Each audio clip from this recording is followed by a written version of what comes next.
Hello friends, welcome to Sathya சமையல். இன்றைக்கி நம்ம சத்யா சமையலில் ரொம்ப டேஸ்டியான கீ ரைஸ் எப்படி பண்ணுறதுன்னு பார்க்கலாம். குழந்தைங்கள்லேருந்து பெரியவங்க வரைக்கும் ரொம்பவே எல்லாருக்கும் பிடிச்ச ரெசிபியாக இருக்கும். நல்லா மைல்டு ஃப்ளேவரோட பேச்சுலர்ஸ் கூட ஈஸியாக ட்ரை பண்ணக்கூடிய ரெசிபி. வாங்க இப்போ வீடியோவுக்கு போகலாம். நான் 400 கிராம் அளவுக்கு சீரக சம்பா அரிசி எடுத்து 2-3 வாட்டி கழுவிட்டு அரை மணி நேரத்துக்கு ஊற வச்சுருக்கேன். இப்போ நெய் சாதம் தாளிக்க 2.5 டேபிள் ஸ்பூன் அளவுக்கு நெய் எடுத்துக்கலாம். இதில் 2 பிரியாணி இலை, 3 ஏலக்காய், 4-5 கிராம்பு, ஒரு துண்டு பட்டை, கரம் மசாலா எல்லாம் நெய்யில் நல்லா வாசனை வர்ற வரைக்கும் நம்ம வறுத்து விட்டுக்கலாம். ஒரு மீடியம் சைஸ் அளவுள்ள பெரிய வெங்காயம் நல்லா மெலிசாக கட் பண்ணி வதக்கி விட்டுக்கலாம். வெங்காயம் கோல்டன் ப்ரௌன் ஆகணும்னு இல்லை, ஓரளவுக்கு அதனுடைய கலர் சேஞ்ச் ஆனால் போதும். இதில் 1 டேபிள் ஸ்பூன் அளவுக்கு இஞ்சி பூண்டு விழுது சேர்த்துக்கலாம்.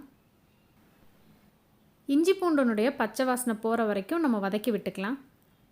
இது கூடவே முந்திரி பருப்பு உங்களுக்கு எந்த அளவுக்கு விருப்பமோ அந்தளவுக்கு எடுத்துக்கோங்க. நான் 20 முந்திரி பருப்பு போல் எடுத்திருக்கேன்.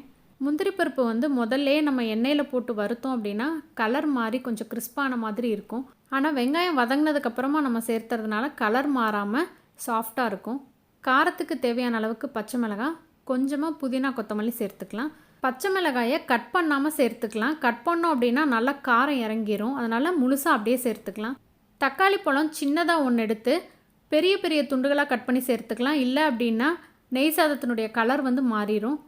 அதே மாதிரி தக்காளி போட்டதுக்கப்புறம் ரொம்ப நேரம் வதக்கணும்னு இல்லை, ஒரு 2 நிமிஷத்துக்கு அப்புறமாவே நம்ம தண்ணி சேர்த்துக்கலாம்.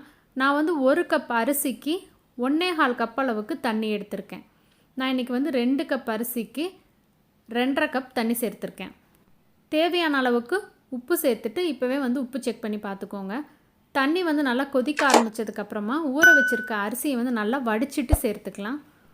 நெய் சேர்த்துருக்கிறதுனால தண்ணி 1.25 கப் அளவுக்கே சரியானதாக இருக்கும். அதோட அரிசியும் 30 நிமிஷம் ஊறி இருக்குது. இதை விட தண்ணி அதிகமாக வச்சோன்னா சாதம் குழஞ்சிரும். நான் இன்றைக்கி குக்கரில் 1 விசில் தான் விடுறேன். நீங்கள் உங்கள் குக்கருக்கு தகுந்த மாதிரி பார்த்து ஆஃப் பண்ணிக்கோங்க. இப்போ நம்ம ஆஃப் பண்ணிடலாம். ப்ரெஷர் ரிலீஸ் ஆகிறதுக்குள்ளே 1 ஸ்பூன் அளவுக்கு நெய்யில் 1 பெரிய வெங்காயத்தை லைட்டாக கோல்டன் ப்ரௌன் ஆகிற வரைக்கும் நம்ம வறுத்து விட்டு நம்மளோட நெய் சாதத்து கூட கலந்து பரிமாறணும் அப்படின்னா டேஸ்ட் ரொம்பவே நல்லாயிருக்கும். எண்ணெயில் பொரிச்செடுக்காமல் நெய்யில் ஃப்ரை பண்ணால் டேஸ்ட் ரொம்ப நல்லாயிருக்கும். இப்போ ப்ரெஷர் ரிலீஸ் ஆகிடுச்சு. நம்ம ஓப்பன் பண்ணி பார்க்கலாம். இப்போ பாருங்கள், சாதம் நல்லா குழையாமல் உதிர் உதிராகவும் நமக்கு ரெடி ஆகிருக்கு. லைட்டாக ஒரு வாட்டி மட்டும் கலந்து விட்டுருங்க. பாருங்கள் எந்த அளவுக்கு உதிர் உதிராக இருக்குதுன்னு. இது மேலே நம்ம வறுத்து வச்சுருக்க வெங்காயத்தை தூவி பரிமாறிடலாம். ரொம்ப ரொம்ப டேஸ்ட்டாக, அதுவும் ரொம்ப சீக்கிரமாக செய்யக்கூடிய சுவையான இந்த நெய் சாதம் நீங்களும் உங்கள் வீட்டில் ட்ரை பண்ணி பாருங்கள். இந்த ரெசிபி உங்களுக்கு பிடிச்சிருந்தது அப்படின்னா உங்கள் ஃப்ரெண்ட்ஸ் எல்லாத்துக்கும் ஷேர் பண்ணுங்கள், லைக் பண்ணுங்கள், கமெண்ட் பண்ணுங்கள். மறந்துடாமல் நம்ம சேனலை சப்ஸ்கிரைப் பண்ணுங்கள். சுவையாக இருந்துட சுவைத்து பாருங்கள். தேங்க்யூ.